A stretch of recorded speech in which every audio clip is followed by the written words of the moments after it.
नमस्कार। पश्चिम बंगाल के सरकारी कर्मचारियों और पेंशन भोगियों के लिए आने वाले दिन सच में बेहद अहम होने वाले हैं। राज्य में सत्ता परिवर्तन हो चुका है और इस नई सरकार के गठन के साथ ही महंगाई भत्ता यानी डीए और पे कमीशन को लेकर उम्मीदें बिल्कुल आसमान पर हैं। तो आज के इस नए एक्सप्लेनर में हम इन्हीं वित्तीय दांवपेच और आने वाले प्रशासनिक कदमों को बहुत ही गहराई से और आसान भाषा में डिकोड करेंगे। ओके, तो चलिए सीधे इसमें डाइव इन करते हैं। 42%, ये कोई आम आंकड़ा नहीं है। ये सेंट्रल और स्टेट गवर्नमेंट एम्प्लॉइज के डीए के बीच का वो विशाल ऐतिहासिक अंतर है जिसने इस वक्त सभी का ध्यान खींचा हुआ है। ये 42% का गैप ही इस पूरी चर्चा के केंद्र में है।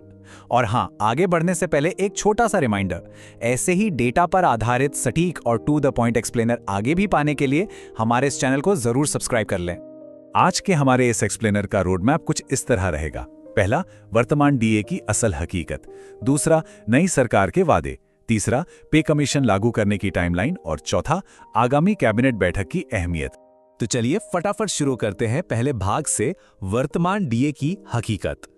ये अंतर आखिर कितना बड़ा है, इसे समझना बहुत जरूरी है। एक तरफ जहां केंद्रीय सरकारी कर्मचारियों को 60% की दर से डीए मिल रहा है, वहीं पश्चिम बंगाल के राज्य कर्मचारियों के लिए ये दर अभी सिर्फ 18% पर ही अटकी हुई है। जरा सोचिए, इन दोनों के बीच का ये भारी गैप सिर्फ कोई नंबर गेम नहीं है, बल्कि ये हर महीने सैलरी अकाउंट में आने वाला एक बहुत बड़ा और सीधा आर्थिक नुकसान है। अब अगर मौजूदा स्थिति की बात करें तो इसमें पिछली सरकार का एक पेंडिंग काम भी शामिल है।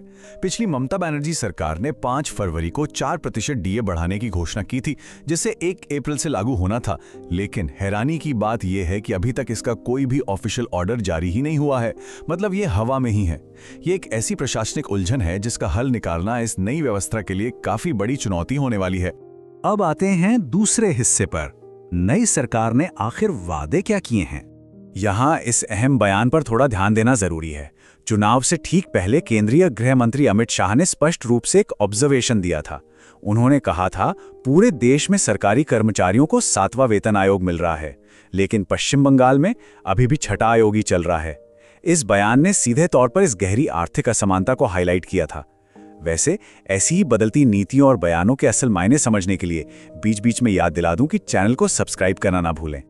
तीसरा सेक्शन बहुत ही क्रूशियल है, पे कमीशन लागू करने की प्रशासनिक टाइमलाइन। अब यहाँ सबसे दिलचस्प बात क्या है, नई सरकार की जो टाइमलाइन है वो बहुत ही एग्रेसिव और तेज है। सरकार बनने के पहले दिन से शुरू होकर सिर्फ 45 दिनों के भीतर 7वां पे कमीशन लागू करने का एक कड़ा वादा किया गया है। और इतना ही नहीं, 6 महीने के अंदर 8वां पे कमीशन लागू करने की बात भी बिल्कुल साफ तौर पर कही गई है। लेकिन रुकिए, इस पूरी प्रक्रिया में एक जो सबसे बड़ा गेम चेंजर होगा वो है फिटमेंट फैक्टर। अब आप सोच रहे होंगे कि ये क्या है?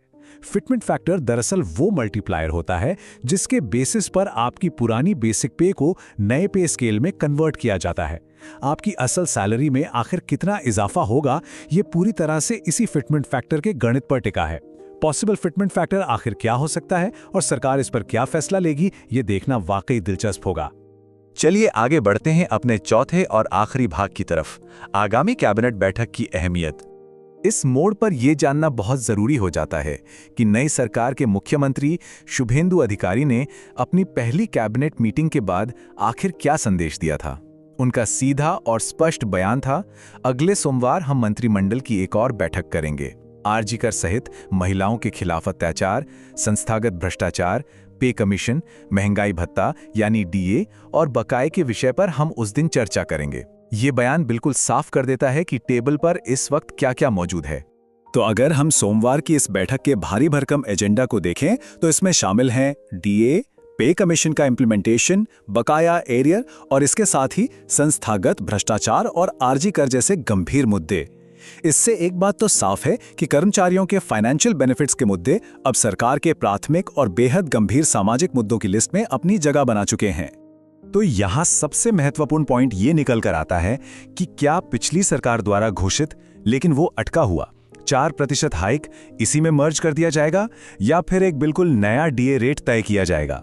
सच कहूं तो यही वो $1 मिलियन सवाल है जिस पर इस वक्त हर एक सरकारी कर्मचारी और पेंशन भोगी चर्चा कर रहा है। और अब आखिर में आपके लिए एक बहुत ही विचारणीय सवाल, क्या आने वाली ये अहम कैबिनेट मीटिंग सच में इस 42% के ऐतिहासिक डीए अंतर को आखिरकार पाट पाएगी?